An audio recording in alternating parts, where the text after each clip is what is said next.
With 15 correction centres around the country, the Fiji Correction Service is responsible for housing and helping to reform inmates to become responsible, law-abiding citizens upon their release. However, there are obstacles that hinder the progress of the FCS's goals, and we have with us tonight the Commissioner of Corrections, Commander Francis Kean, to talk to us about them. Well, Vanaka, and welcome to the show. Thank you, Geraldine. Thank you for having me on your program. So we've got a multitude of things that we'd like to look at, and given the time constraints, let's just get straight to it. Earlier this week, you highlighted the numerous instances where contraband had been smuggled into corrections facilities, and this has become a recurrent issue. Before we look at how this is done, tell us about the main types of contraband that you usually find.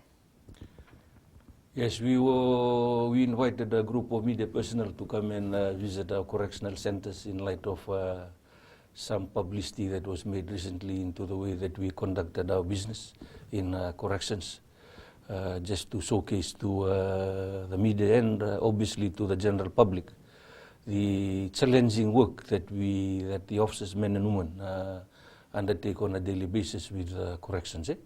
I take this moment in time to salute each and every one of them for the good work that they undertake on a daily basis. It's a mammoth task. It's a challenging task that comes with a lot of risks and temptation. The contrabands that we detect and discover, ranges from drugs to mobile phones to mobile phone chargers. Recently, we found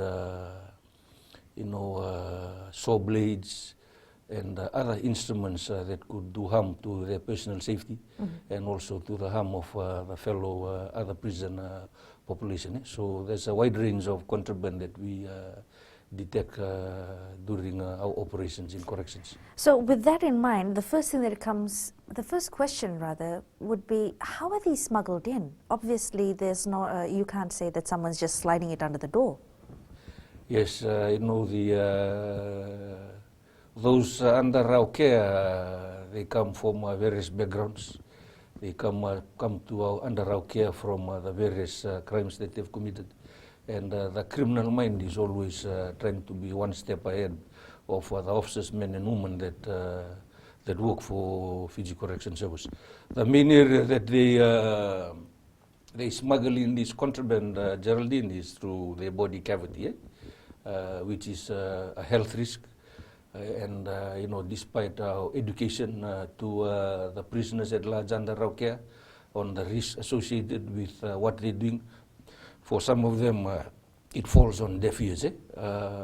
We've also had incidents where people have been caught physically during visitations, and also people getting to throw things over the prison walls, particularly in Corbo in Suva, and our remand center down in Suva, and also our remand center in the Lotoka, which is quite troublesome when you have citizens resorting to these sort of activities. So how long would you say this problem has persisted? Of course, this is nothing new. This has been ongoing for years, but it seems like it's escalated with the new types of contraband that keep getting smuggled in. Recently, there was methamphetamine that was found inside a Bible. Yeah. Well, like I said, the prisoners go to all extremes to try and smuggle in their contraband. We've recently introduced electronic portable body scanners, which have helped us in some way in trying to detect this illegal contraband getting into our correctional centers. As we speak, we're in the process of installing another 2 permanent electronic body scanners in 2 of our correctional centers, so that will also help us in the execution of our duties. But sadly, some of these cases, as I mentioned in one of our previous interviews, 2 of our inmates were suspected to have passed away, sadly passed away, because of the battery leaking into the system. The latest one, we had to go through an operation because we detected he was complaining of stomach pains. And our senior medical officer examined him and referred him to CWM. And when they did the X-ray, they found 2 mobile phones Inside of him? inside his body. So, and they had to operate. And sadly, this particular prisoner has now been discharged. And he, from what he did to his body, sadly, now he passes waste and urine, through tubes, rather than through the normal human process. Yeah, that's the extreme to what these prisoners go through. But our duty on a daily basis continue to educate them on the risks and the dangers behind this. So you said that you've got so many instances of contraband being smuggled in. It's detrimental to the prisoners' well-being and also to the population at large within the corrections facilities. In cases like that, does it make you wonder whether there are rotten eggs on both sides of the fence, maybe of a possible collusion between officers and prisoners? The temptation for our officers are there. That's why the officers in charge, the supervisors, the deputies, and the other senior officers within the respective correctional centers, get to stress to the men and women the importance of being law-abiding. One thing we talk about in the prisons is, personal but not private. Do not cross that line. It's challenging for us now, Geraldine, because of previously corrections used to be punitive punishment. Now it's rehabilitative corrections. So as corrections officers, we got to put out that olive branch to those under our care to reflect the yellow ribbon program that we're undertaking in trying to rehabilitate those under our care so that they successful reintegration when they do leave us. Yes, of course. Like in any other organization, we have the bad nuts, which is a challenge for us. Sadly, in corrections, we had to part way with a few of our officers who had participated in colluding with prisoners. And more sadly, we had to have 2 that had to be charged by the police and referred to the courts and eventually coming under our care. We currently have 2 before the courts at the moment involved in such illegal activities. So to prevent this from escalating or trying to curb this practice, how often do you conduct spot checks within the corrections facilities? One of the works that our correctional officers undertake on a daily basis, our work is intelligence gathering, observation, what you hear. You see the prison population, you look at what they're doing, observation.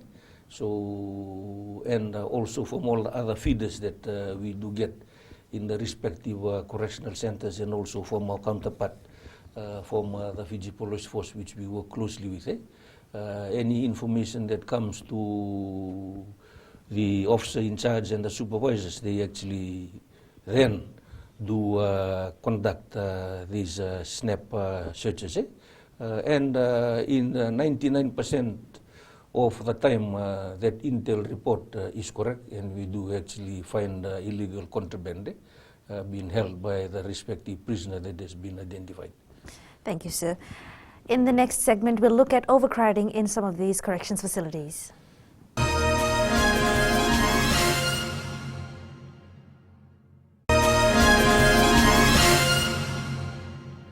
Welcome back. Now, sir, let's look at the issue of overcrowding and the need for space for inmates in these corrections facilities. Recently, the FCS demolished 3 major prison blocks at the Suva Correction Centre, which is the Old Main Cell Block, the Awaiting Trial Block, and the Segregation Block. This was demolished due to occupational health and safety reasons. These were constructed in 1913, which is quite a long time ago, and they haven't been in use since 1998. Why the wait for 21 years before demolition of these blocks? Geraldine, that's the $1 million question. But I think it's now fallen on my watch now. And we've undertaken the necessary process to be futuristic in our looking. We're grateful to government that they provided us some funding to do the survey and engineering design of a prison facility, a correction facility in Suva to replace the one that we've demolished. So work is currently in progress, and hopefully in the new financial year that starts next week, the necessary procurement process will take its due course, and hopefully the intention is to build, depending on what government will provide us in our budget allocation for the new financial year 2021. Before we look at the overcrowding issue, let's just quickly look at the plans for rebuilding these blocks. Of course, you'll have to look at what's best for the inmates. You've already highlighted that there's damage being done to existing corrections facilities where they hide their contraband within those facilities. Have you looked at ways on how to possibly integrate this into plans for the new blocks? Yeah, one of the things that we seriously looking at is the designs of our prisons. In our recent past, we had a few prison designs. Maybe we could have done this a lot better. And that's something that we have taken on board, lessons learned. So we hope that we don't repeat these shortfalls in what we're intending to design in the Suva Correction Center. As I said earlier, for Suva, we want to build a prison that can hold 600 prisoners. This hopefully will alleviate some of the overcrowding that we have in our Suva Correction Center. Because Suva Correction Center, it is the biggest receiving center for all prisoners that coming on the first time. When they come into Suva, they at the max, some of them stay there for 7 days because we got to do our process before we relocate them to the other prisoners down in the southern division in Namoro, or either to Levuka, Taviuni, or down to the western side in Lotoka. So to put things into perspective, how many of the 15 centers are overcrowded as we speak? Generally, it would be that the two receiving centers, in the Suva Correction Center, and also Lotoka Correctional Center. That's the two convict centers. We have overcrowding in these two correction centers, but I salute our officers in charge and the officers in the respective correction centers on how best they go about managing to ensure that the prisoners, all issued with their personal beddings and also enjoy a peaceful night's sleep whilst under our care. So when you say they're overcrowded, over by how much? We're looking at the capacity. Okay, so right for now in the Fiji Correction Service, our capacity is 2,157. We have a general overcrowding of 2,412. So that's 260 above the normal capacity, and that's across all the 15 correctional centers for convicts and also for the two remand centers, one in Lotoka and also the one here in Suva. So how do you cope with the influx of all these inmates coming into these centers as it's overcrowded? And like I said, the only option is, like I said, we issue them with their personal beddings. They have a mattress, a pillow, a blanket, and most of the time they use the floor. We have dormitory type prisons, particularly in Suva, and also down at Lotoka. It's not an individual cell basis, it's a dormitory type. So you have that flexibility which prison management actually undertakes to ensure that each and every prisoner have their own private space where they could have a peaceful rest and a good night's sleep. So the average cost of housing an inmate per day or per annum, how much would that be? Well, I wouldn't give you a figure off my head right now, Geraldine, but our prisoners, they enjoy 3 meals a day. They are housed well with the personal beddings that we give them. We also give them shaving gear and toothbrush. So they well looked after, well fed.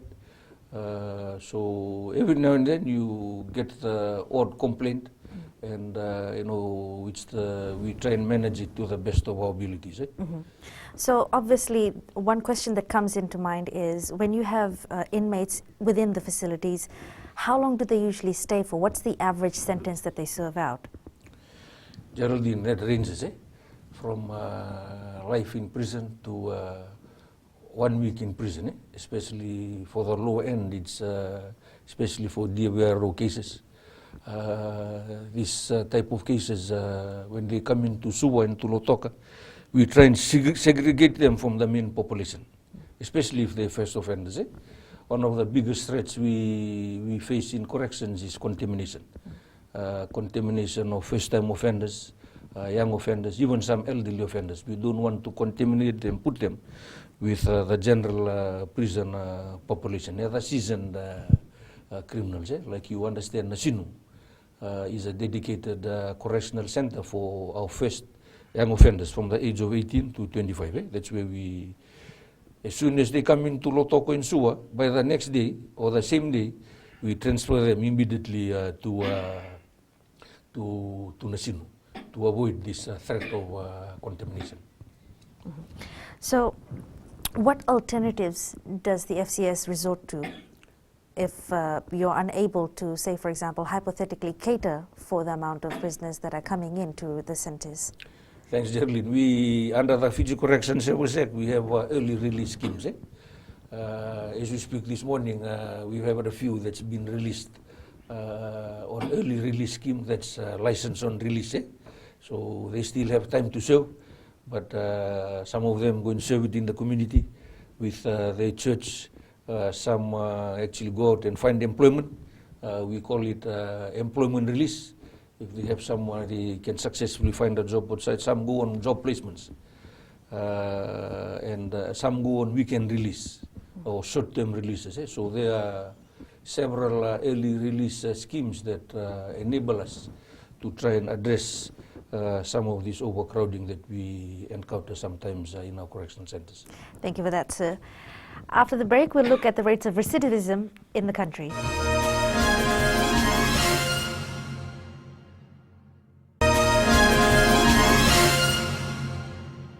Welcome back. So let's look at the rates of recidivism in the country and some of the factors that cause it.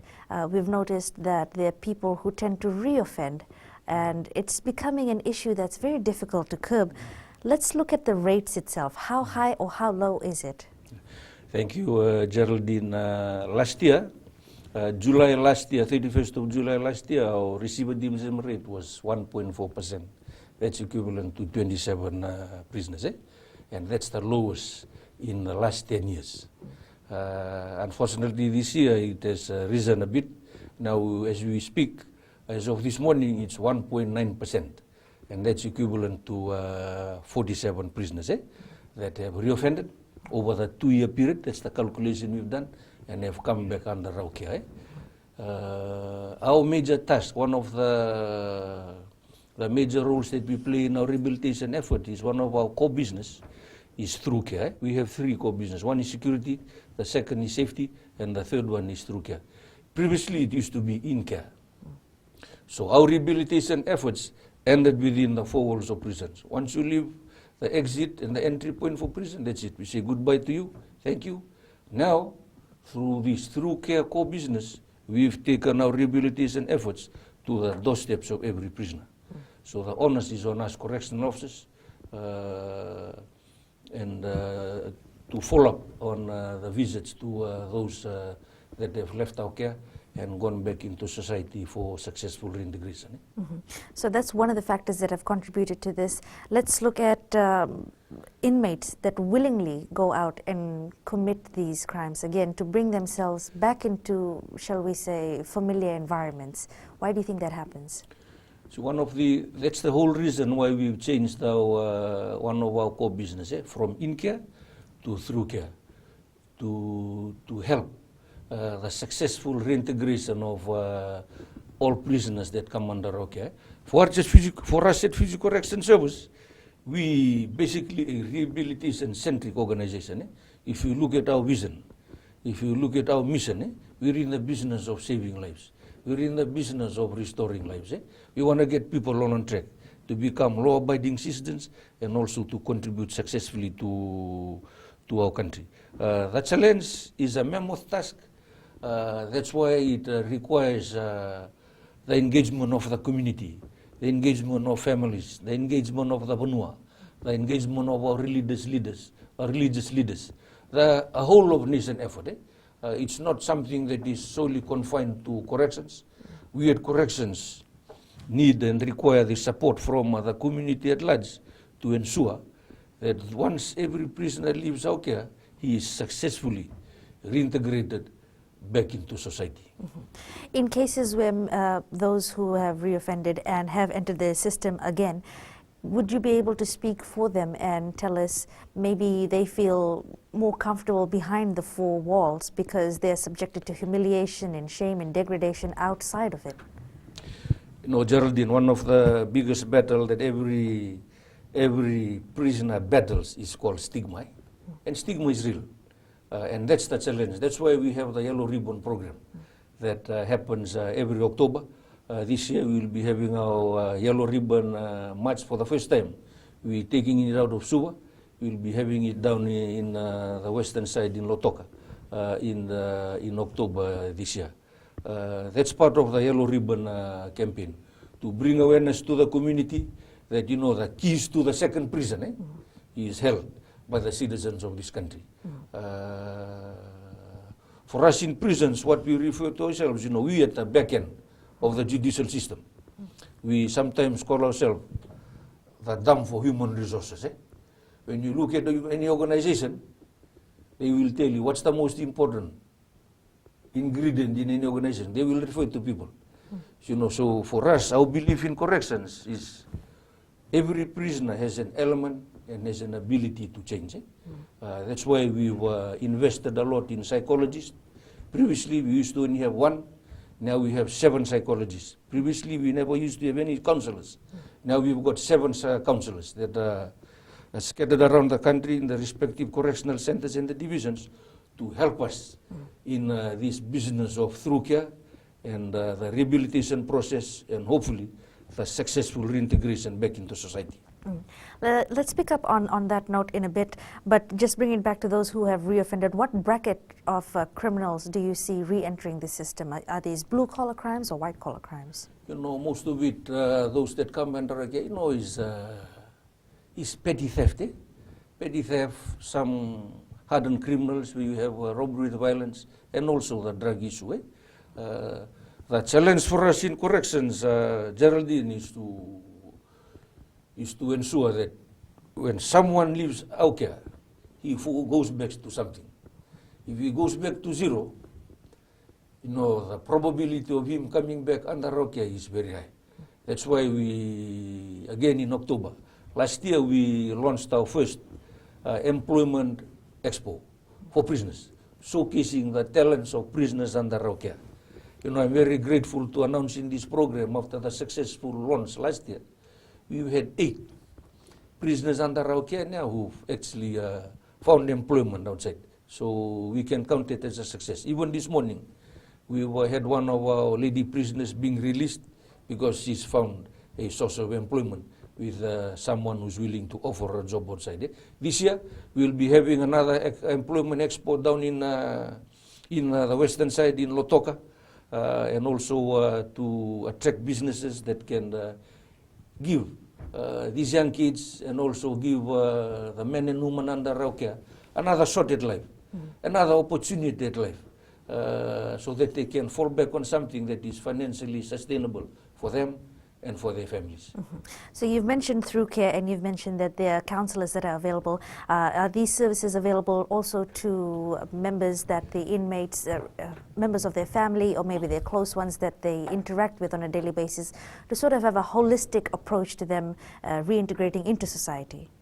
One of the things we do, we call it the day one process in corrections, where everything that we need to know about the prisoner is actually collected in a data format. And one of the key ingredients of this day one process is the home visit, where we get to visit the family of the prisoner that's come under our care. And that home visit is conducted on a frequent basis to make that connection, so that, you know, reintegration is a very integral part of the work that we do. That's why we've changed our core business from in-care to through care. And we need the engagement of the families. We need the engagement of the Bunua. One of the other strategies that we've developed, Geraldine, is called the Care Network. The Care Network. We're very thankful that we've We've got a few provincial councils that have come in to sign memorandum of understanding with us. We're thankful to the province of Tailevu, Seru and Namosi, Reo and Kandavu. I believe next week we will be signing with Lomaiviti and also in the foreseeable future with the Lau Group. And we're also very thankful to the Methodist Church. We've also signed a memorandum of understanding with them so that when these prisoners leave us, prior to them leaving us, we already get that connection with the Vanua and with the religious organizations. We want them to take ownership of these rehabilitation efforts. As I said earlier, it's not a work that is solely confined to corrections. We want it to be a whole of nation effort. Thank you very much, sir. In the next segment, we'll discuss the rate of success for the rehabilitation program that is the Yellow Ribbon Project.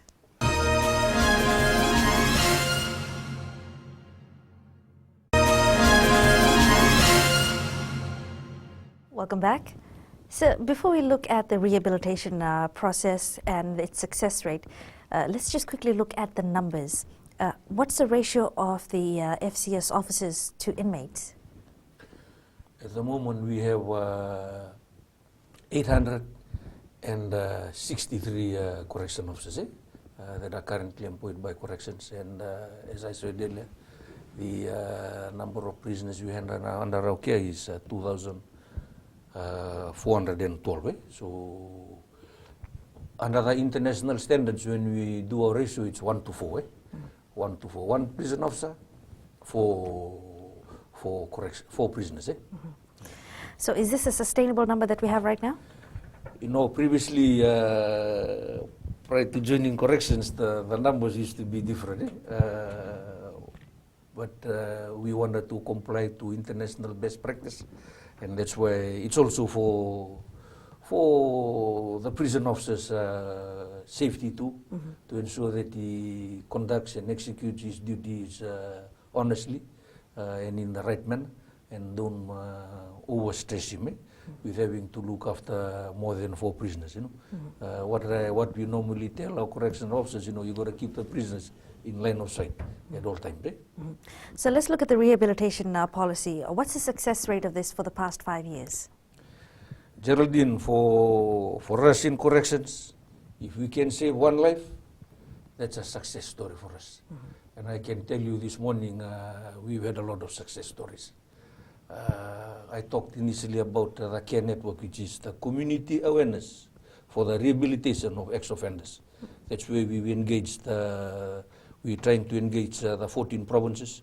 We have 5 that have come on board. We want to get the religious organizations on board.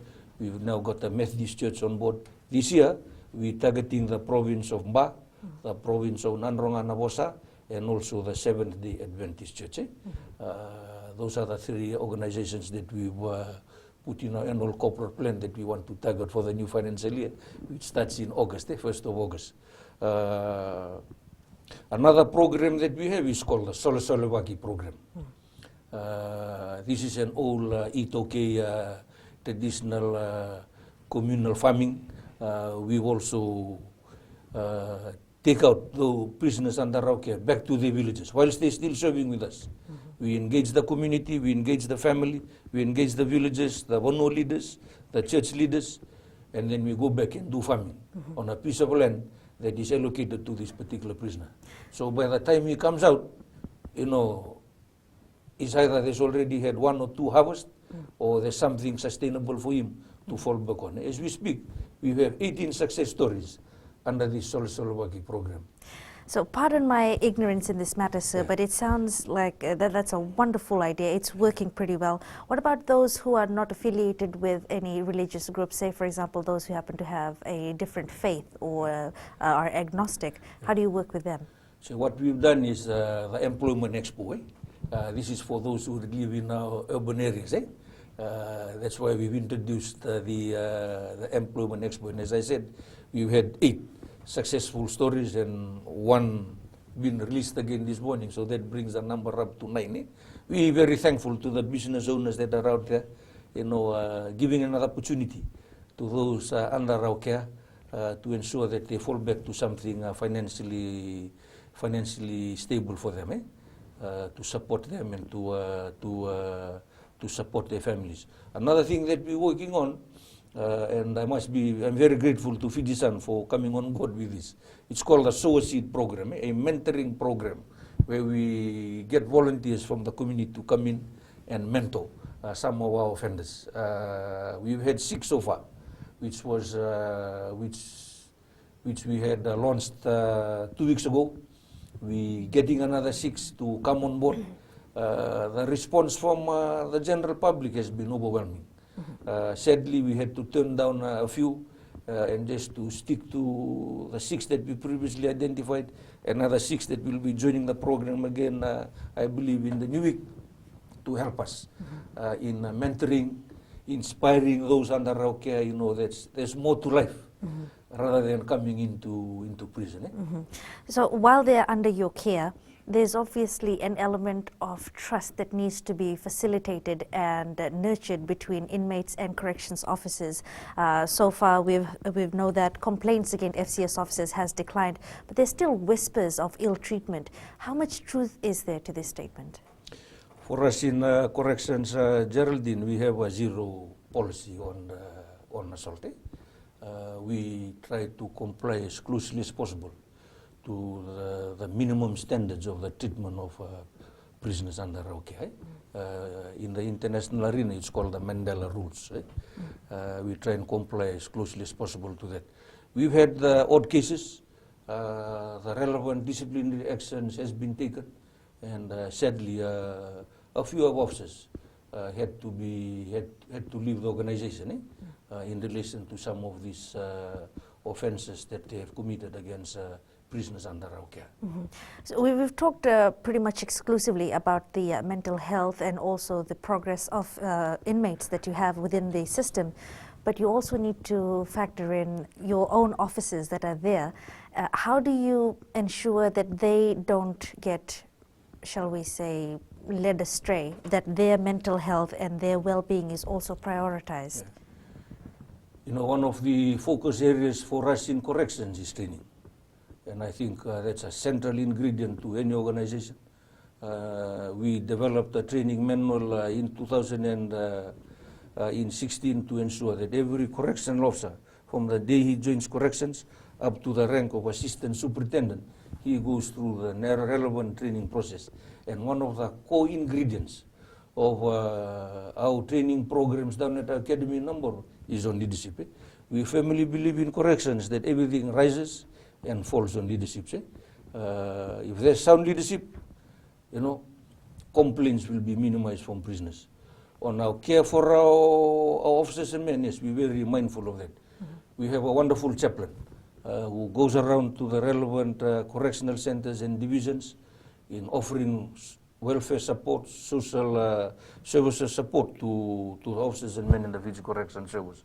You know, one of the biggest challenges for us in corrections, you know, within the business of saving lives.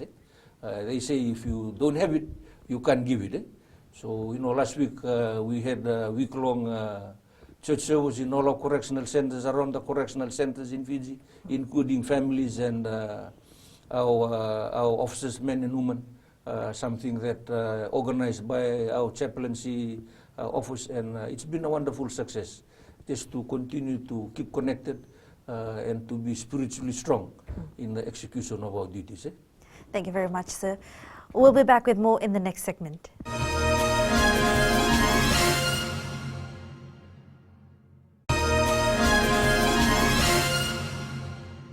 Welcome back. So this is our final segment. Let's look at the issue of mental health and contrabands. When it's smuggled into all these facilities, it obviously has a negative effect on inmates that are serving because it sets them back so many steps, and it's also detrimental to your rehabilitation program. Talk to us about it. Yes, thank you, Geraldine. You know, our general advice to the public, especially those who come and visit their loved ones in prison, you know, please abide by the regulations of visiting your loved ones under our care. Don't bring in anything illegal that will compromise, you know, your security, your safety, and your well-being. That's the message we want to send out to all visitors. Sadly too, as I mentioned earlier, we've had people throwing contraband over the prison walls. So what we've done now is actually put netting in our correctional centers so that it becomes a catchment for some of this contraband. The mental status, for the advice to the general public, those coming to visit, you have a part to play in the rehabilitation process that we undertake in corrections, and most importantly, the reintegration process. We want to get those under our care back on the right track, so they come back to you in a good shape, ready again to serve and to be a law-abiding citizen. What about those inmates that are in there and they have gotten, shall we say, accustomed to leading a certain lifestyle where they have a pattern where they'll get someone to bring something in maybe this year and maybe not next year, or this visit and not the next visit? How do you combat that? Yeah, one of the things we have in prisons, where we talked about contamination earlier on, the safety of our young prisoners, the first young offenders, and that's the battle we face in our remand centers, because we don't, there's no segregation. They're all in a general community, because what the season remandee does is he intimidates. They intimidate these young kids to become their carriers. What we call them in prison is call them the taxi. So these young kids are forced and intimidated to carry this contraband within the cavity. Sometimes the portable electronic scanner detects it. If they don't detect it, then the normal human process actually takes its place for this contraband to actually come out of their bodies. So that's the fear factor. They use the fear factor on these young remandees, and these remandees have no choice. If they don't do it, when the prison officers are not around, you can imagine what happens behind the four walls of that cell and in the prisons. On that note, when you say intimidation, what's the picture like right now within the four walls on prisoner violence and also on abuse? Yeah, we've had a few instances of prisoner-to-prisoner assault. At the end of the day, we report the matter to the police.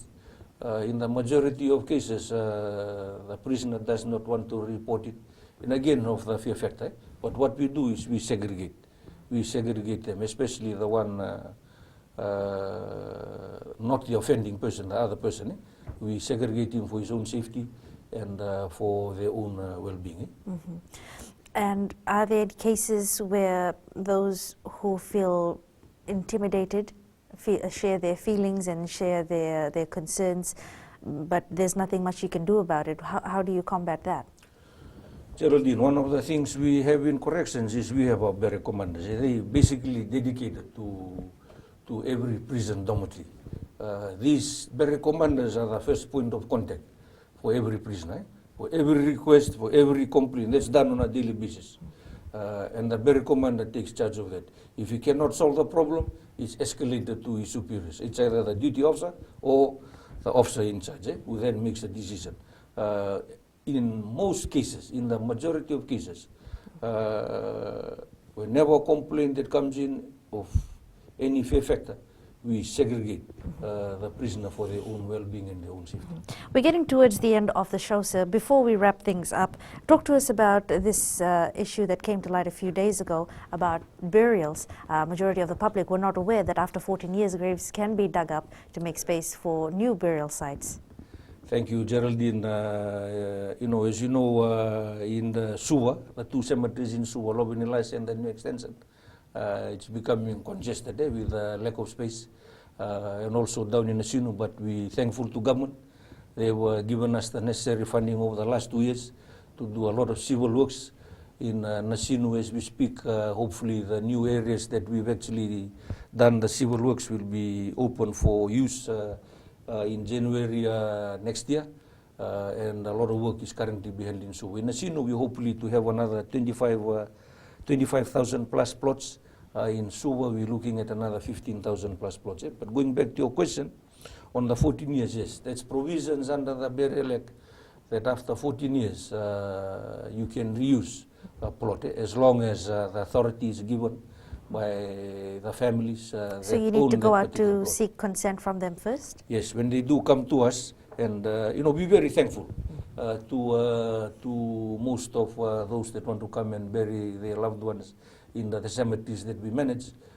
We ask them, because of the issues that we're facing in the moment, the challenges we're facing, and we're very grateful for their support in finding out any relative that has a plot that's beyond 14 years, which we could open and use again, just to help us now in the interim before our new plots actually come into use. Thank you very much for coming on to the show tonight, sir, and we wish you all the best in your endeavours in the future. Thank you very much. That's our show for tonight. Join us again next week. Vinaka.